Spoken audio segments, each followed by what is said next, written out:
Hola, bienvenidos a la Masterclass desde la segmentación hasta la impresión 3D. Mi nombre es Juan Orejuela, soy ingeniero biomédico y en este primer módulo hablaremos sobre la adquisición de imágenes diagnósticas. Posteriormente hablaremos en el módulo de segmentación de estas imágenes y finalmente terminaremos con la impresión 3D.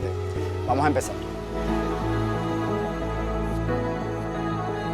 Los objetivos de este espacio es describir las modalidades de imágenes diagnósticas en radiología, identificando las indicaciones clínicas, las ventajas y las desventajas de cada modalidad de adquisición desde una perspectiva de impresión 3D. Existen varios métodos de digitalización que pueden ser utilizados para la captura de datos y generación de archivos para la impresión de un objeto en 3D. Una de ellas, utilizadas principalmente en industria, son los escáneres 3D, que son dispositivos que nos permiten capturar datos y posteriormente procesarlos en un sistema de impresión 3D especializado. En la práctica clínica podemos utilizar esta tecnología para escanear el muñón de miembros inferiores o de miembros superiores de pacientes que tienen alguna amputación para poder generar modelos que se van a utilizar en la generación de prótesis o de órtesis. También podríamos obtener modelos para impresión 3D a partir de fotografías. La teoría dice que necesitamos mínimo 2 fotografías para poder generar un modelo 3D que sea fiel al objeto real. Sin embargo, los modelos y algoritmos que se han desarrollado en los últimos años de inteligencia artificial y de deep learning nos permiten reconstruir un modelo o generar una renderización volumétrica a partir de una sola fotografía. La desventaja de esta técnica es que la fidelidad del modelo final va a depender estrictamente de la calidad y del número de fotografías que vamos a tener. Finalmente, una de las técnicas de captura de datos más común en la práctica clínica son las imágenes diagnósticas en radiología, que será el énfasis de este espacio. Dentro de las modalidades principales de imágenes diagnósticas en radiología, tenemos radiología convencional, tomografía computarizada, resonancia magnética y ultrasonido. La radiología convencional es una técnica simple de adquisición y probablemente una de las más complejas de interpretación, ya que se superponen todas las estructuras anatómicas en una imagen de 2 dimensiones. Por esta misma razón, esta imagen no la utilizamos para generar modelos para impresión 3D. En este espacio hablaremos específicamente de tomografía computarizada, resonancia magnética y ultrasonido. El principio físico de la tomografía computarizada es el mismo principio físico de la radiología convencional. Existe una fuente de energía que es la que genera los rayos X y un arreglo de detectores que es la que captura los datos. La diferencia en tomografía computarizada es que este sistema de tubo y detectores gira alrededor del paciente todo el tiempo y logramos hacer diferentes adquisiciones desde diferentes ángulos a diferencia de la radiología convencional. Esto nos permite generar imágenes en múltiples planos que van a ser la fuente de datos para poder generar la renderización volumétrica de los objetos que se van a llevar a impresión 3D. Dentro del tubo de rayos X, que es nuestra fuente de energía, se genera una lluvia de electrones que interactúan con el ánodo. Cuando existe una interacción entre un electrón de haz y un electrón de uno de los átomos que constituyen el material del ánodo, pueden ocurrir 3 procesos. Primero, que el electrón interactúe con uno de los electrones de las capas externas del átomo del ánodo, lo que genera una vibración emitiendo radiación infrarroja o calor. Segundo, que interactúe con uno de los electrones de las capas internas del átomo, donde se genera un proceso de liberación de energía producto de dicha interacción. Existen 2 formas de liberación de energía. Una es liberada en un fotón característico, llamado los rayos X característicos, cuya energía estará asociada a la diferencia de energía del enlace electrónico entre las capas. Y la otra forma es la generación del electrón de Auger. Aunque no es posible predecir cuál de los 2 procesos va a ocurrir, la probabilidad de que exista un fotón característico es mayor cuando el número atómico del material de un ánodo es mayor. Esto es importante tenerlo presente porque los electrones de Auger aumentan la dosis del paciente sin contribuir a la calidad diagnóstica del estudio. El tercer proceso que pudiera ocurrir es que el electrón pase muy cerca del núcleo sin interactuar con otro electrón. Lo que se produce es un cambio en la dirección del electrón proyectil. Durante este cambio de dirección se produce una desaceleración generando una pérdida de energía que se transmite en forma de fotón. Estos también son rayos X y se denominan radiación de frenado. Los rayos X, al salir del tubo, interactúan con los tejidos biológicos del sujeto explorado, siendo atenuados en diferentes magnitudes que depende del tipo de tejido que atraviesan. Los rayos X resultantes llegarán a los detectores y los datos finalmente serán procesados por algoritmos matemáticos con el fin de generar las imágenes diagnósticas. Dentro de las principales ventajas de la tomografía computarizada está que la técnica es muy rápida para adquirir las imágenes, es decir, las exploraciones tardan solamente segundos. Esto nos permite minimizar la probabilidad de que el paciente o el sujeto se mueva durante la exploración, minimizando la ocurrencia de artefactos por movimiento. Otra de las ventajas de la tomografía computarizada es que tenemos datos desde diferentes planos, es decir, a pesar de que la imagen se adquiere por teoría desde un plano axial, podemos tener también información en planos coronales y sagietales, incluso oblicuos o planos no lineales, que nos van a permitir tener información más fiel del modelo que estamos capturando. La principal desventaja de la tomografía computarizada es que utiliza radiación ionizante para hacer la exploración. La radiación ionizante puede tener efectos estocásticos o determinísticos que pueden ser perjudiciales a mediano y largo plazo en los seres humanos si se utiliza de manera inadecuada. Por esa razón, los estudios de tomografía computarizada no están indicados en pacientes en estado de embarazo o en neonatos. Desde la perspectiva de la impresión 3D, la indicación clínica de la tomografía computarizada está estrechamente relacionada según el tipo de tejido de interés que nosotros queremos explorar. Desde la tomografía computarizada podemos explorar el tejido óseo para poder sacar modelos del cráneo o de la reja torácica o de miembros superiores e inferiores. Podemos utilizarla para sacar tejidos de vías aéreas, que puede ser la tráquea, el sistema pulmonar o también el colon, y también lo podemos utilizar para extraer estructuras vasculares a partir del uso de medios de contraste endovenoso. Ahora vamos a hablar de resonancia magnética. La resonancia magnética es una técnica que se basa en el principio de Zeeman, que describe las propiedades energéticas de un núcleo cuando se somete a un campo magnético externo. Dentro de todos los núcleos que existen, el más importante y utilizado en la resonancia magnética es el núcleo de hidrógeno, porque tiene un número de protones impar y esto nos permite tener un momento magnético neto diferente de cero. En un ambiente natural, los protones están alineados de manera aleatoria. Cuando se someten a un fuerte campo magnético externo, como el de un resonador, se alinean en la dirección del campo magnético en sentido paralelo o antiparalelo. La mayoría de los protones se alinean de manera paralela debido a que requieren menos energía. Como existen más protones en sentido paralelo que antiparalelo, se puede deducir que para cada protón P1 en sentido antiparalelo, existe un protón en P2 en sentido paralelo que produce una cancelación de las fuerzas magnéticas producidas por ambos. Se produce entonces lo que se conoce como magnetización longitudinal, que representa la suma de todas las fuerzas magnéticas producidas por los protones resultantes. Esta magnetización longitudinal es la que nos permite generar las imágenes. Sin embargo, no es posible medirla de manera directa, ya que se encuentra en el mismo sentido del campo magnético del resonador. Para esto, se utiliza un pulso de radiofrecuencia que va a generar dos efectos en los protones. El primer efecto es un intercambio de energía y algunos de los protones que están en baja energía pasarán al estado de alta energía. El segundo efecto que se genera es que todos los protones quedan en fase. Estos dos efectos hacen que la magnetización longitudinal tienda a cero y surja un nuevo vector de magnetización denominado transversal. Posteriormente se apaga el pulso de radiofrecuencia y se generan dos fenómenos conocidos como relajación longitudinal y relajación transversal. La relajación longitudinal está definido como el tiempo que tarda la magnetización longitudinal en alcanzar el 63% de su valor máximo, mientras que la relajación transversal es el tiempo que tarda la magnetización transversal en disminuir el 37% de su valor máximo. El T1 o relajación longitudinal depende de las moléculas que rodean a los protones. Esto implica que el T1 es diferente para cada tejido biológico. Los tejidos patológicos tienen mayor contenido de agua a su alrededor que los tejidos sanos. Esto tiene un alto impacto en los valores tanto de relajación longitudinal como de relajación transversal. Otra de las variables importantes es la velocidad de precesión. Esta se mide por la frecuencia de precesión a partir de la ecuación de Larmor. De esta ecuación se logra observar la relación directa que existe entre la frecuencia de precesión y el campo magnético. Entre mayor sea el campo magnético, mayor será la frecuencia de precesión, dado que gamma, que es el índice de giro magnético, es una constante según el material. Como dentro del equipo de resonancia magnética hay un campo que varía a lo largo de todo el espacio gracias a los gradientes magnéticos, es posible determinar la ubicación en el espacio en la que se encuentra un protón a partir de la frecuencia de precesión.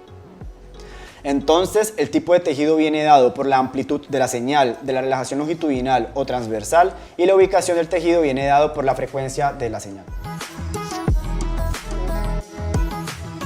La resonancia magnética tiene una importante ventaja en temas de resolución de imagen. Es decir, la resonancia magnética nos permite diferenciar tejidos blandos que con la tomografía computarizada no seríamos capaces de definir. Además, nos permite explorar lesiones y tumores por el diferente contraste que tienen las diferentes secuencias a diferencia de la tomografía computarizada. Otra de las principales ventajas de la resonancia magnética es que no trabaja con radiación ionizante, es decir, no genera ningún daño perjudicial en el paciente ni a corto ni a mediano o largo plazo. Sin embargo, puede estar contraindicado para pacientes que tienen marcapasos o implantes metálicos y debe ser revisado con el médico tratante antes de someter al paciente a una exploración de él. La principal desventaja de la resonancia magnética es la falta de disponibilidad, los altos costos y los prolongados tiempos de adquisición. La principal indicación clínica de la resonancia magnética desde la perspectiva de impresión 3D es su utilidad en el planeamiento quirúrgico de lesiones tumorales, porque la resonancia magnética nos ofrece diferente información de los tumores y su relación anatómica con los tejidos adyacentes. Además, es útil también en el seguimiento de pacientes embarazadas en diferentes edades gestacionales para poder imprimir modelos de los fetos en impresión 3D. Las técnicas de ultrasonido se basan en las propiedades mecánicas de las ondas sonoras. Las ondas sonoras son ondas de presión mecánica que viajan a través de un medio. A medida que aumenta la presión, se da lugar a un pico conocido como compresión y a medida que disminuye la presión, se da lugar a un mínimo conocido como rarefacción. Esto da como resultado la producción de un patrón de onda uniformemente ondulado. El sonido utilizado en las imágenes diagnósticas médicas es de aproximadamente 2 a 20 MHz, lo que supone es mucho mayor al percibido por nuestro oído. El ultrasonido diagnóstico utiliza la ecuación de velocidad para determinar la profundidad del tejido desde el cual regresan las señales del eco, teniendo en cuenta la ecuación distancia es igual a velocidad por tiempo. Si conocemos el tiempo que transcurre desde la transmisión del ultrasonido hasta la recepción de un eco y sabemos la velocidad del sonido en el tejido humano, podemos determinar la distancia que ha recorrido la onda de sonido. Dado que ese tiempo representa el tiempo total que la onda ha viajado desde la fuente de ultrasonido hasta el reflector y luego de regreso al receptor de ultrasonido, dividirlo por la mitad nos dará la distancia al reflector debajo de la superficie de la piel. Hay que tener en cuenta en la ecografía de diagnóstico que el transductor actúa como transmisor y receptor. La atenuación depende de la frecuencia, habiendo una atenuación más rápida con frecuencias más altas. Finalmente, la amplitud del eco recibido está relacionado con el tejido explorado y será utilizado para la formación de la imagen. Las principales ventajas de la modalidad de ultrasonido es que es una técnica de bajo costo y de alta disponibilidad. Además, al igual que la resonancia magnética, es una técnica que no utiliza radiación ionizante, es decir, no tiene una consecuencia perjudicial para el paciente durante la exploración, ni a corto, mediano, ni a largo plazo. La principal desventaja del ultrasonido es la falta de resolución espacial y la poca diferenciación que existe en algunos tejidos blandos. Por esta razón, la principal indicación clínica del ultrasonido desde la perspectiva 3D es en pacientes embarazadas para sacar modelos 3D de los fetos durante sus diferentes edades gestacionales. Esta técnica se prefiere sobre la resonancia magnética porque es mucho menos costosa y es mucho más fácil de adquirir. Otra desventaja importante para destacar en la técnica de ultrasonido es que depende mucho del usuario o del médico que realiza la exploración. Entonces, hasta ahora en este módulo hemos aprendido que la tomografía computarizada es útil cuando nuestro tejido de interés es un tejido óseo, vascular o una vía aérea. La resonancia magnética va a ser más útil cuando vamos a hacer una planeación quirúrgica de una lesión tumoral, donde podemos tener una relación estrecha entre la lesión y los tejidos adyacentes, y el ultrasonido va a ser más útil en pacientes embarazadas para hacer los controles prenatales y la generación de modelos de impresión 3D de nuestros fetos. Los invitamos a seguir al próximo módulo donde hablaremos de todo el proceso de segmentación de todas estas imágenes diagnósticas según las indicaciones clínicas de cada caso.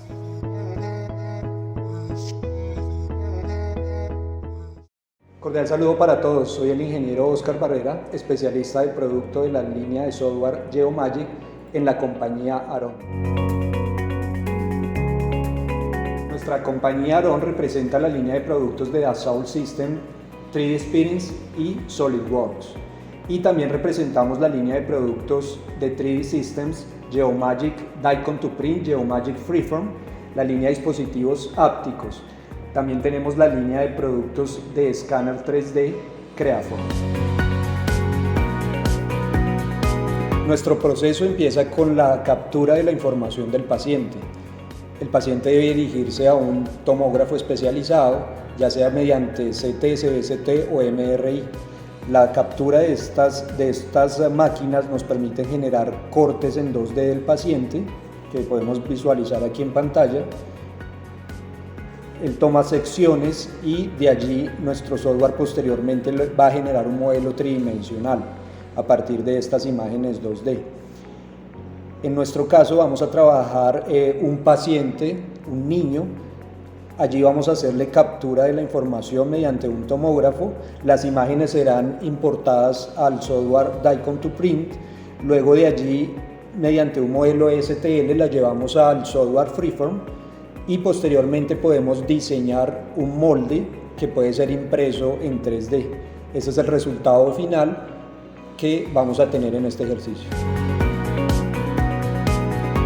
Nuestro software Die-Con-To-Print permite importar las imágenes que previamente se han realizado al paciente.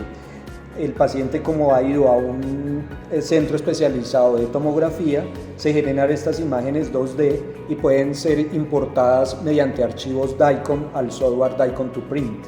Aquí podemos ver a la derecha las imágenes 2D y a la izquierda el modelo tridimensional que automáticamente el software ha generado. Y aquí podemos ver todo lo que sean fracturas, tumores o cualquier otra patología que el paciente tenga. Nuestra tecnología de escaneo 3D mediante escáneres Creaform nos permite capturar información tridimensional del paciente, ya sea de sus extremidades inferiores, superiores o cualquier parte del cuerpo, mediante la proyección de luz. Usamos un software de escaneo que activamos y proyectamos una luz sobre la parte del cuerpo escaneado.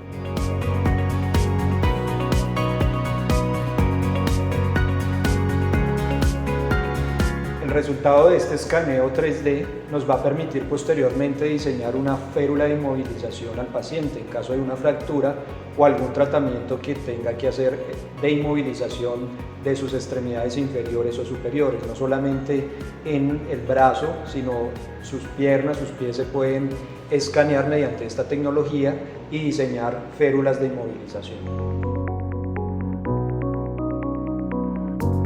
Una vez tenemos las imágenes 2D del paciente y hemos convertido un modelo tridimensional, lo que podemos hacer es segmentar la mandíbula, el maxilar y cada uno de los órganos del paciente que vayamos a trabajar en el estudio.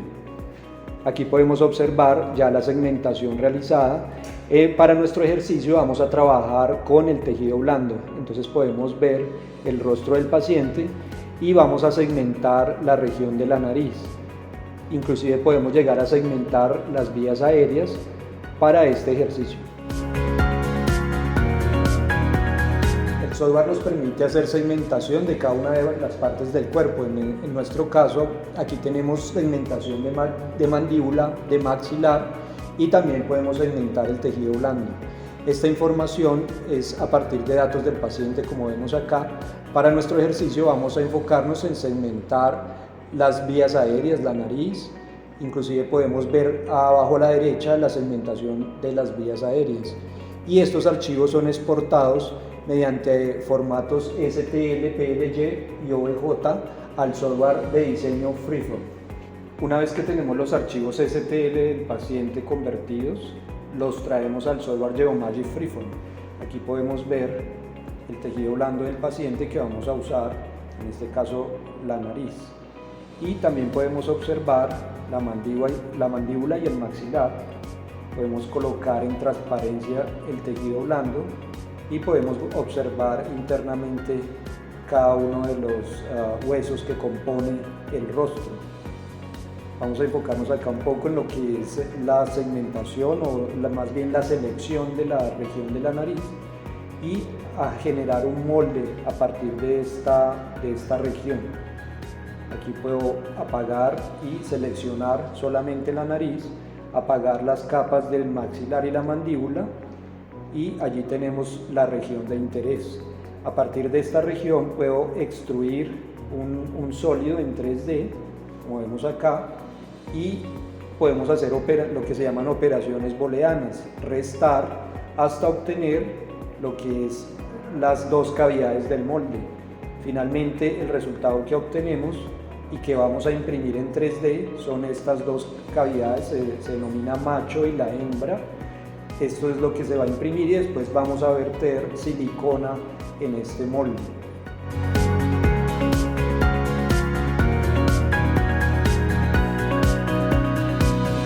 Los invitamos a visitar nuestra página aron.com.co y nuestras redes sociales, donde podrán encontrar mucha más información de nuestras tecnologías.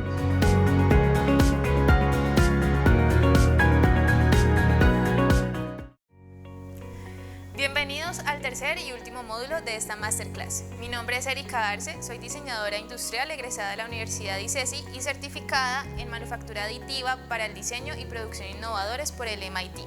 El objetivo de este módulo es ampliar su conocimiento en el asombroso campo de la impresión 3D para la salud. Aclaremos los conceptos que vamos a estar estudiando durante este curso. La impresión 3D también es llamada como manufactura aditiva o AM por sus siglas en inglés, Additive Manufacturing. Durante este curso vamos a estar respondiendo las siguientes preguntas. ¿Qué es la manufactura aditiva? ¿Por qué es importante? ¿Qué la hace diferente? ¿Dónde se encuentra hoy en día esta tecnología y qué le deparará en el futuro? El mundo se encuentra hoy en las primeras etapas de transformación de diseño de producto, la fabricación y operaciones de servicio gracias a la manufactura aditiva. Muchos de los procesos AM existentes desde hace más de 20 años están obteniendo ahora un valor industrial significativo. La manufactura aditiva es un proceso por el cual un diseño digital en 3D es usado para construir un componente en capas depositando un material. Esta definición proviene del Comité Internacional F42 para Tecnologías de Manufactura Aditiva, ASTM. El término de impresión 3D es muy utilizado como sinónimo de fabricación aditiva, pero lo cierto es que este último es más preciso porque refleja la transición de la creación de prototipos a la producción. Ahora diferenciemos la fabricación aditiva de los métodos tradicionales. Consideremos el mecanizado como un proceso sustractivo de remoción de material en el que se toma un bloque de X material y se le da forma por orden de una computadora, generando residuos que tienen muy poco valor en relación con la materia prima y en muchos casos contaminado con otras sustancias. O como moldear o fundir, que son procesos formativos donde se pueden fabricar piezas en gran cantidad, pero es necesario el uso de herramientas más costosas que requieren más tiempo e inversión antes de realizar la primera producción. Ahora bien, la fabricación aditiva es todo lo contrario. Construye directamente capa por capa a partir de datos digitales. El proceso tiene muchos pasos y también limitaciones de diseño importantes, sin embargo, esto es un habilitante para concebir el producto de una manera diferente desde el principio. El proceso de diseño para manufactura aditiva nos invita a repensar sobre cómo diseñamos, producimos, entregamos y damos uso al producto. La manufactura aditiva se puede considerar como una herramienta de innovación rápida que consiste en un proceso iterativo que por naturaleza se centra en el cliente y en las partes interesadas. Se genera una gran cantidad de conceptos y los más prometedores pasan por las etapas de generación de soluciones, creación de prototipos y comentarios. Los conceptos que sobreviven a la retroalimentación del mercado se convierten en candidatos para la producción de la manufactura aditiva. Con la impresión 3D podemos desarrollar geometrías más complejas y antes inimaginables, prototipos rápidos, piezas con mayor resistencia y menor peso e incorporación de funciones térmicas como canales de refrigeración. También se pueden consolidar ensamblajes en menos partes o en una sola parte. Podemos diseñar piezas de múltiples materiales.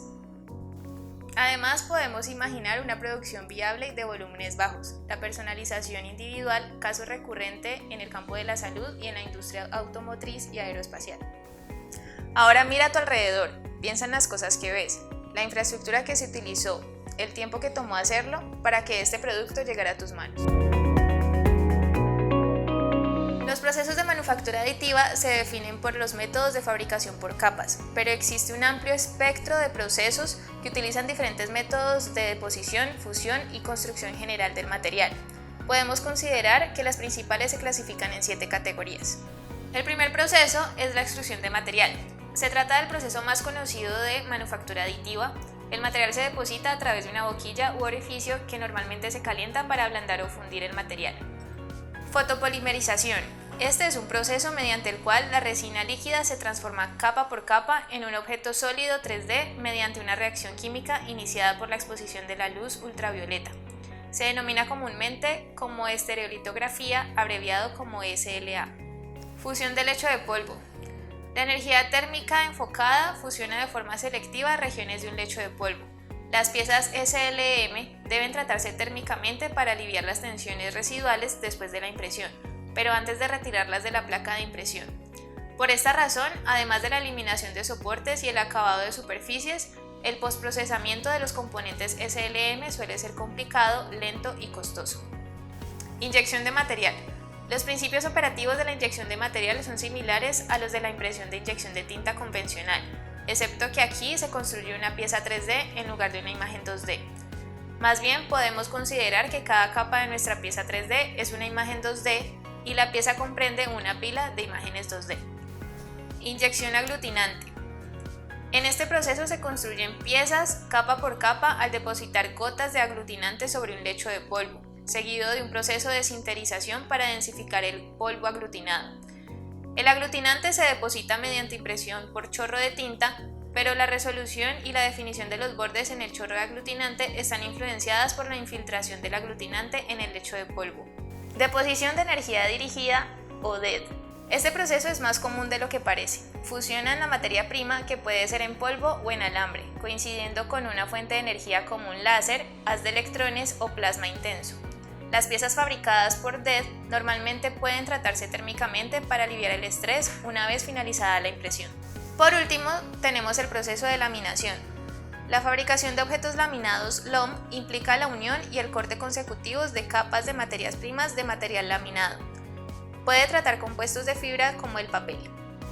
Ahora pasemos a la preparación del archivo de impresión. La traducción de un modelo CAD y una pieza fabricada aditivamente implica una serie de traducciones de datos, además de la generación de estructuras de soporte, la trayectoria de la herramienta de impresión y otras instrucciones. Todo lo anterior involucra diferentes plataformas de software, así que revisaremos el proceso general mediante el cual el modelo CAD se vuelve elegible para la máquina de impresión 3D.